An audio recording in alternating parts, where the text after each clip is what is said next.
Earth received the signal on a Tuesday. It came through every radio telescope simultaneously, overwhelming SETI systems worldwide and interrupting regular broadcasts on all frequencies. Dr. Alan Carter was reviewing data at NASA's Jet Propulsion Laboratory when his screens went blank, replaced by a swirling geometric pattern. His coffee mug slipped from his fingers, shattering on the floor. "What the hell?" he whispered. The pattern coalesced into a humanoid figure with elongated features, purple-tinted skin, and 6 fingers on each hand. When it spoke, its voice was unnaturally smooth, devoid of emotion. "People of Earth, we are the Concordat.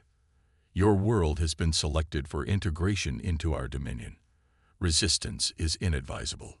You have 30 days to prepare your population for processing. Further instructions will follow." The message repeated 3 times before screens returned to normal. For 6 hours, governments denied everything. Then the videos appeared online. The pattern had manifested on cell phones, televisions, computer screens, even digital billboards in Times Square. By nightfall, riots had broken out in major cities. At the Pentagon, Lieutenant Olivia Mills watched military leaders argue around a conference table. "We can't just surrender to some alien transmission," General Wade insisted, pounding his fist. "What choice do we have?" Secretary Pearson countered. "We have no defense against a civilization capable of this kind of communication technology." Olivia cleared her throat.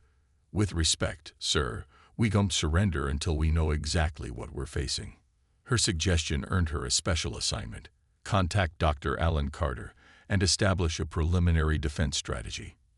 If Earth was going to fight back, they needed information. 3 days later, the world's astronomers detected objects approaching from beyond Mars. Large objects, moving at impossible speeds. Dr. Carter worked without sleep, analyzing the signal's properties in a secured facility beneath the Rocky Mountains. Olivia joined him there, bringing specialists from around the world. The transmission contained embedded data, Carter explained, gesturing to his screens. They weren't just introducing themselves. They were scanning us, cataloging our technology. "Can we use that against them?" Olivia asked. "Maybe." The signal created a two-way connection. They learned about us, but I'm learning about them too. On day 7, the president addressed a frightened world. "We face an unprecedented threat, but humanity will not bow to intimidation. We have begun preparations to defend our planet and our freedom." Behind the scenes, Operation Defiance launched. Military bases worldwide converted to production facilities for experimental weapons based on Carter's findings. Civilian manufacturers retooled to create components that most engineers didn't understand but built anyway. The Concordat sent a second message on day 15. "Your preparations have been noted. They are insufficient. Surrender protocols must begin immediately." Carter made a breakthrough that night. Their technology relies on quantum entanglement for communication and possibly propulsion. There's a pattern to it, a vulnerability. "Can we exploit it?" Olivia asked. "With enough power and the right frequency, yes, we might have a chance." On day 28, massive ships appeared in orbit. They dwarfed anything humans had ever built, stretching several miles long with designs that seemed to bend perspective. World leaders gathered at the United Nations, while Olivia coordinated with military commands on 6 continents. Underground bunkers filled with civilians. Prayer services ran continuously in churches, mosques, and temples worldwide. "They're sending down a shuttle," Carter said, watching satellite feeds. "Looks like the Concordat wants to meet face to face." Olivia checked her sidearm. "Good. Let's hear what they have to say before we decide whether to roll over or fight back." As the alien craft descended toward New York, Carter's phone rang. His prototype detector was registering unusual readings. "They're not just coming to talk," he told Olivia urgently. "This is the beginning of the invasion." The Concordat shuttle landed in Central Park, crushing trees and scorching grass as it descended. A perimeter of soldiers surrounded the site, weapons trained on the sleek purple craft that seemed to absorb light rather than reflect it. Dr. Carter and Lieutenant Mills watched from behind the military line as the ship's hull rippled and a doorway formed in its side. Ambassador Thol emerged, flanked by 4 guards whose bodies were encased in segmented armor. "They're not wearing environmental suits," Carter whispered. "They can breathe our air." Thol stood 8 feet tall with limbs too long for human proportions. His face featured 6 eyes arranged in a hexagonal pattern and skin that shifted colors slightly as he moved. The president's representative stepped forward, extending a cautious hand. "On behalf of Earth, we welcome you and hope for peaceful. Peace is available through submission." Thol interrupted. His voice emerged without visible mouth movement. "The Concordat brings order to chaos. Your species shows potential as workers. Your planet contains valuable resources. We're not interested in becoming workers," the representative replied. "Earth belongs to humanity." Thol's skin flashed a deep crimson. "Rebellion is inefficient. We have integrated 347 species. None have successfully resisted." As the diplomatic exchange continued, Olivia nudged Carter. "Look at their technology. Those aren't weapons. They're scanners." Carter studied the devices the guards carried. "You're right. They're gathering data. They're so confident they didn't even bring proper defenses."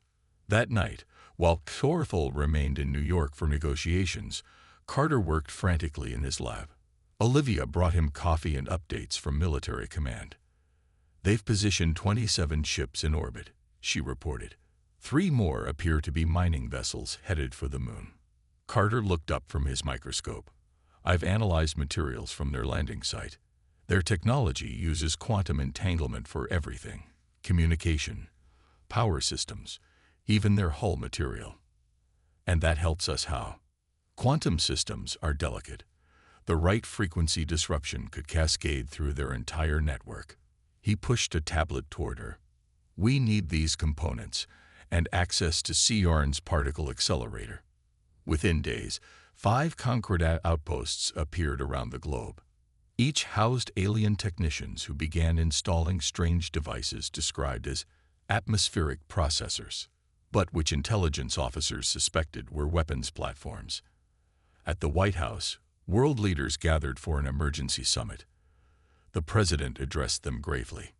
"The Concordat has given us 1 week to begin population processing, their term for sorting humans into labor categories. After that, they start forcible collection." "What are our options?" asked the British Prime Minister. Dr. Carter believes he's found a weakness in their technology. Lieutenant Mills has assembled a team to exploit it. Olivia's team included specialists in unconventional warfare, a hacker discharged for ethical violations, an engineer known for impossible solutions, and a former spy with contacts on every continent. "We need to capture one of their scouts," she told them. "Something small enough to study, but with their core technology intact." 3 days later, they got their chance when a Concordat reconnaissance craft suffered a malfunction over Colorado. Olivia's team moved in before the aliens could recover it. Carter worked through the night examining the captured technology. By morning, his eyes were bloodshot but triumphant. "Their quantum network has a harmonic resonance pattern," he explained to Olivia. "Disrupted at the right frequency, and their systems cascade into failure." On the 7th day, Earth's formal response was delivered to Thol. Absolute refusal to surrender. The ambassador's skin turned black with purple veins. "No species has defied us and survived."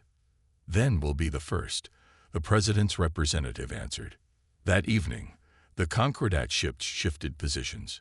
Earth's first trial by fire was about to begin. The first strike came without warning. A beam of intense purple light shot from the largest Concordat ship, hitting a small area outside Seattle. The blast vaporized 3 square miles of forest, leaving a smoking crater where trees had stood moments before. A demonstration. Ambassador Thol announced through all communication channels. "Resistance will bring destruction. Submit now and preserve what remains. World leaders refused to respond. Instead, they activated their secret plans. The small town of Oak Ridge, Nebraska became the Concordat's first invasion point. 3 alien shuttles descended at dawn, disgorging troops that moved with unsettling precision. Their armor gleamed in the morning light as they established a perimeter and began constructing unfamiliar structures. Sheriff Ben Harris watched from the hills through binoculars. The 53-year-old had served in the military before returning to his hometown. Now he coordinated 30 civilians armed with hunting rifles and shotguns. "Remember what the lieutenant told us," he said to the nervous group. "Don't engage directly. Hit and run. Distract them." When the aliens extended their perimeter to the town's water supply, Ben's team made their move.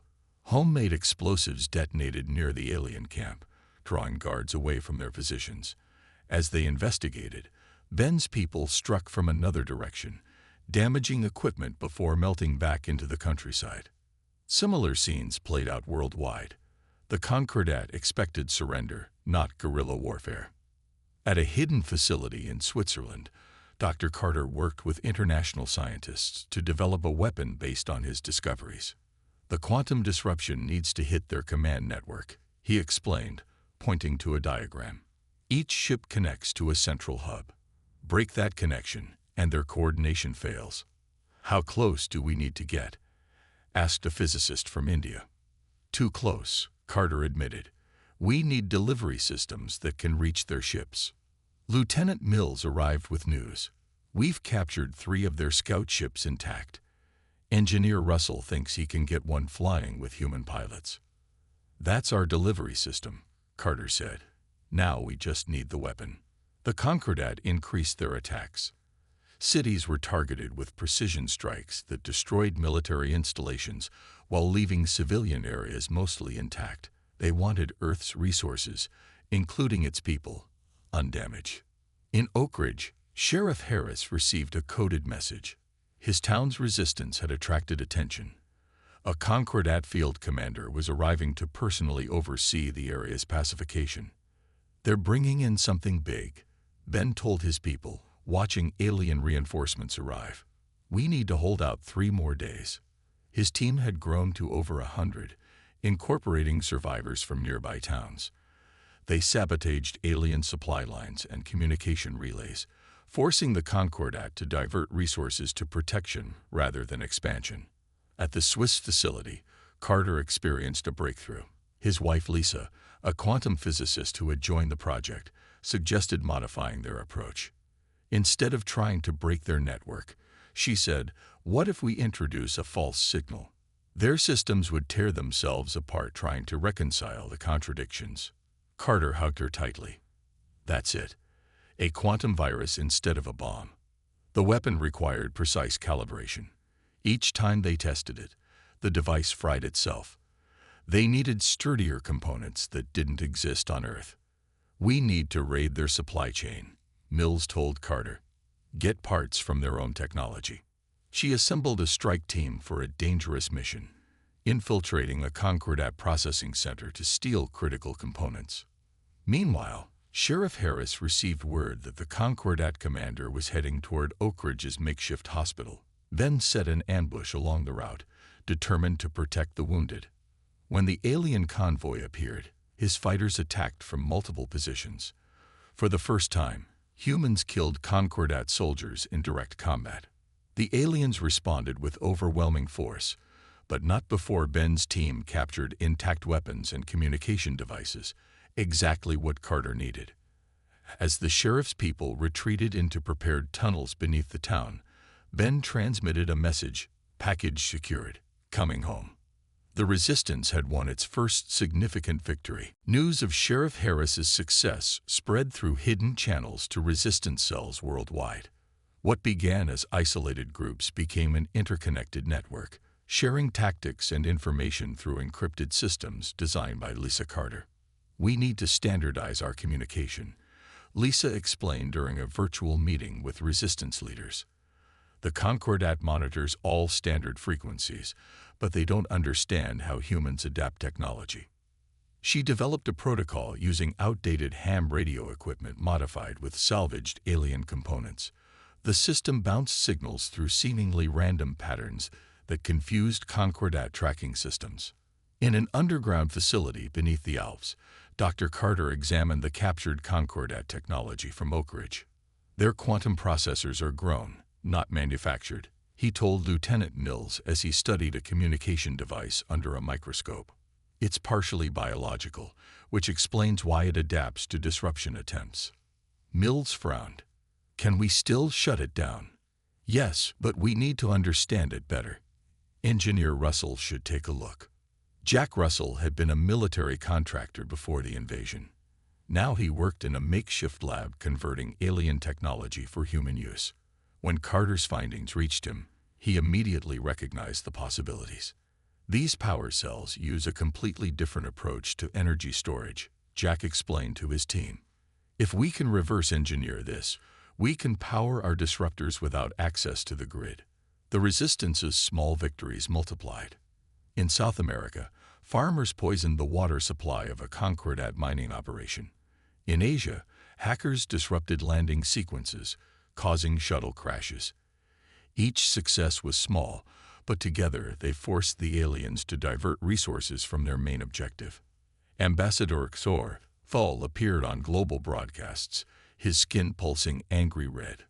Your resistance is unprecedented but futile. The Concordat has subjugated species far more advanced than yours. Submit now and avoid the harsher protocols. Earth's unified response was digital silence. All official channels went dark. 3 months into the occupation, Lieutenant Mills led a critical mission. Intelligence had located a Concordat scout ship landing for maintenance. With a team of 12 specialists, she planned to capture it intact. We need that ship's navigation system, she told her team during the briefing. It will show us the location of their command vessel. The operation succeeded, but at a cost. 3 team members died during extraction. Mills delivered the ship to Russell's facility with grim determination. While examining the ship's database, technicians made a startling discovery. Earth wasn't the first world to resist, but previous rebellions had all failed. Look at this, a linguist called out, pointing to translated files. The Concordat keeps records of resistance patterns. There's a species called the Vanteri who fought back for almost a year before falling. Mills studied the records. What made them different from the others?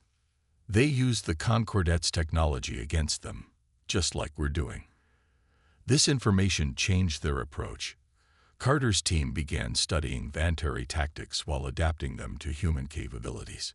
In Nebraska, Sheriff Harris expanded his operations.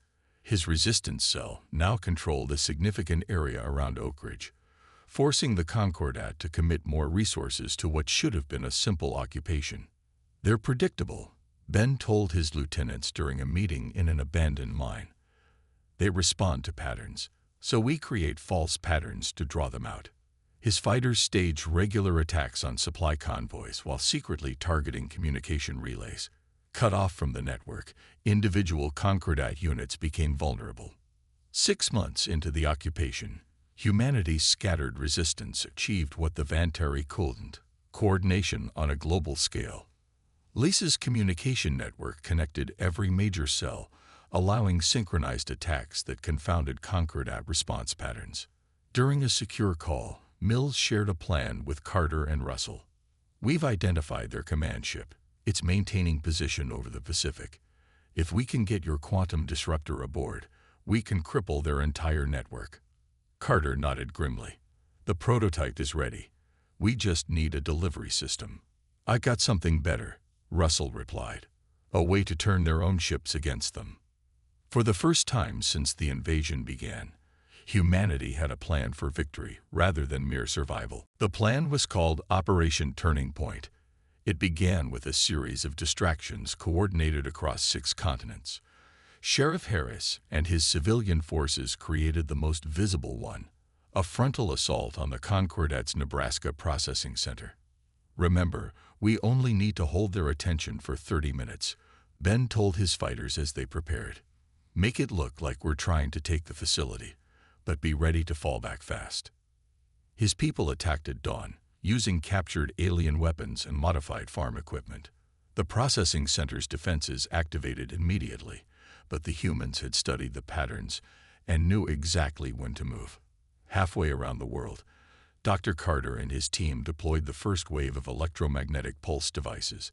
These weren't conventional EMPs, but specialized weapons designed to target the specific quantum frequency of Concordat systems.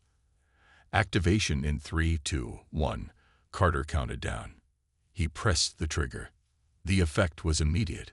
Across Europe, Concordat communication systems stuttered.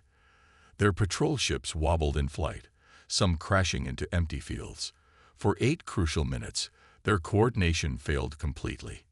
"It works," Lisa shouted, monitoring the effects. "But they're already adapting. The disruption is weakening." Carter nodded grimly. As expected, this was just to confirm the frequency. The main attack comes next.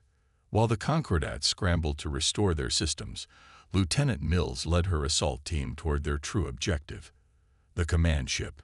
They flew in 3 stolen alien shuttles, reprogrammed by Russell, to emit Concordat identification signals. Approaching outer defense perimeter, Mills reported over the secure channel. "They're scanning us. We're clear.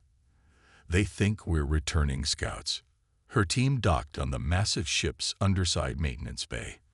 20 soldiers in modified environmental suits disembarked, carrying specialized weapons and the main quantum disruptor device. "We have 30 minutes before they detect the frequency anomalies in our shuttles," Mills told them. "Move fast. Stay quiet." They encountered their first resistance 2 levels in, a patrol of 4 Concordat guards. The fight was brief but noisy. Alarms began blaring throughout the ship. "So much for stealth," Mills muttered. "Plan B, Russell. Are you ready?" "In position," the engineer replied from his location in Singapore.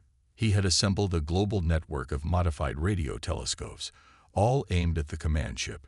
"On your signal."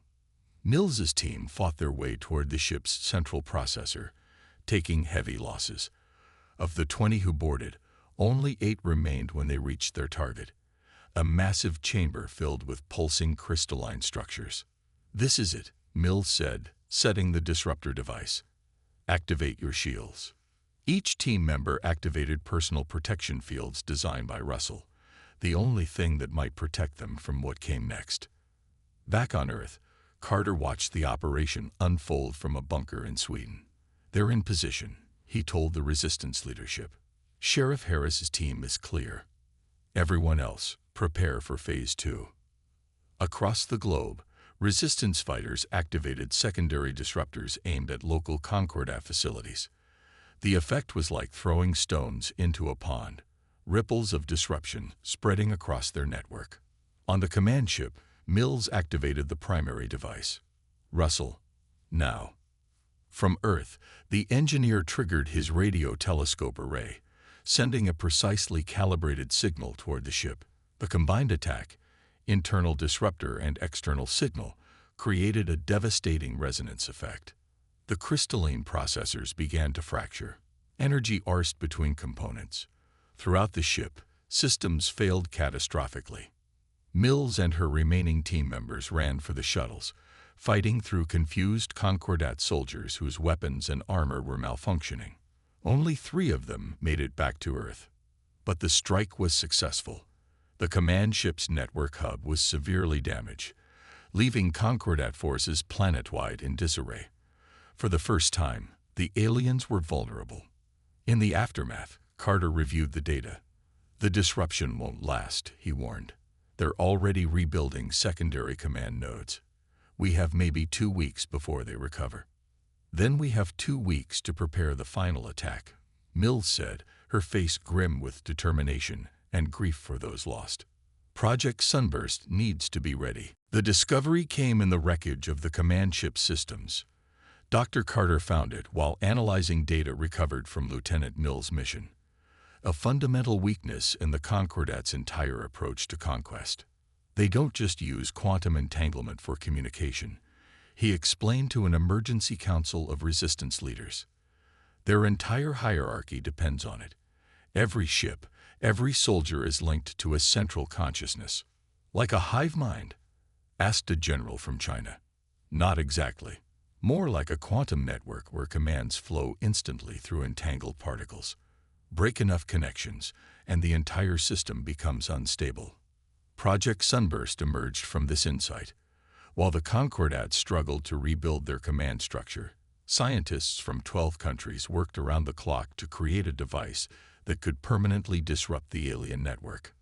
Lisa coordinated the theoretical work, bringing together quantum physicists who had never previously shared research. The math is sound, she told her husband after 4 sleepless days. But we need more power than Earth's entire electrical grid to generate the initial pulse. The solution came from Russell. We don't need to generate the power ourselves, he explained, sketching a design. We can use their own ships as amplifiers. Place smaller disruptors on enough vessels, trigger them simultaneously, and the cascade effect will multiply our output. Sheriff Harris's network of civilian fighters would be critical for the final phase. His resistance cells had spread to every occupied zone, connected through Lisa's communication system. We need to place these devices on 27 ships within a 12-hour window, Mills told Ben over a secure channel. Can your people handle it? We've been practicing for months, Ben replied. Just get us the hardware. While preparations for Sunburst continued, Mills and Russell developed a more immediate plan. The flagship of the Concordat fleet remained in high orbit, housing Ambassador Xorthol and the highest-ranking commanders. If they could infiltrate it, they might control the aliens' most powerful weapons. It's a suicide mission, Carter argued when Mills proposed it. Maybe, she acknowledged. But if Sunburst fails, we need a backup plan. 7 days after the command ship strike, Mills and Russell led a small team toward the flagship in a captured shuttle. They carried equipment to interface with Concordat systems and a specialized version of the quantum disruptor that could work on a single ship without triggering wider effects. Approach vector accepted, Russell reported as they neared the massive vessel. They think we're bringing replacement parts for their damaged systems. Their landing went smoothly, but a security scan at the docking bay detected anomalies. We've got 2 minutes before they send guards, Mills warned, unslinging her weapon. Move fast. They fought their way to a secondary control center. Russell immediately began connecting his equipment to the alien interfaces, while Mills and the others established a defensive position. I can access their weapons systems, Russell announced after tense minutes of work. But not navigation or communications. Those require biological Concordat input. Lock down the weapons, Mills ordered. Make sure they can't fire on Earth when Sunburst activates. On Earth, final preparations for Project Sunburst reached completion. Resistance fighters worldwide moved into position, carrying compact disruptors to their assigned targets. The devices were synchronized to activate simultaneously, creating a cascading wave of quantum disruption that would sever the Concordat's network permanently. Sheriff Harris led his team to the largest processing center in North America. Remember, place the devices and get clear, he reminded them. You'll have 7 minutes after activation before the big pulse hits. Dr. Carter and Lisa monitored the operation from a hardened bunker beneath the Swiss Alps. As reports came in confirming device placements, Carter prepared to send the activation signal. 23 confirmations, Lisa reported. 24, 25. The last 2 teams reported success with barely minutes to spare. All devices in position, Carter announced to the waiting resistance leaders. Initiating Sunburst in 30 seconds. May whatever gods exist help us all. He pressed the activation key, sending the signal that would determine humanity's fate. The quantum cascade began slowly. Across the globe, the small disruptors activated on Concordat ships and installations. Each created a localized disruption that would have been manageable on its own. Together, they formed something unprecedented, a wave of quantum instability that spread through the aliens' network. Dr. Carter watched the readings with tense anticipation. Phase 1 complete, he announced. Quantum resonance building. Phase 2 in 10 seconds. In orbit, Lieutenant Mills and Russell felt the effects immediately. The flagship's systems flickered as the first wave hit. "It's working," Russell called out. "Their network connections are failing." Mills pushed forward to a control panel. "Keep them busy. I'm going to try something." While her team defended their position against increasingly disorganized Concordat soldiers, Mills accessed the weapons systems Russell had compromised. With the aliens' network in disarray, their security protocols weakened. She gained full control. "Carter, are you receiving?" She transmitted. "I've got their weapons. Tell me where to aim." On Earth, Carter relayed the unexpected development to resistance leaders. "We can use their own ships against the remaining fleet. Send targeting coordinates." As Sunburst's second phase activated, the effect on the Concordat was devastating. Ships lost power and drifted in orbit. Ground forces froze in confusion as their neural links to command failed. The carefully structured hierarchy that had conquered hundreds of worlds collapsed.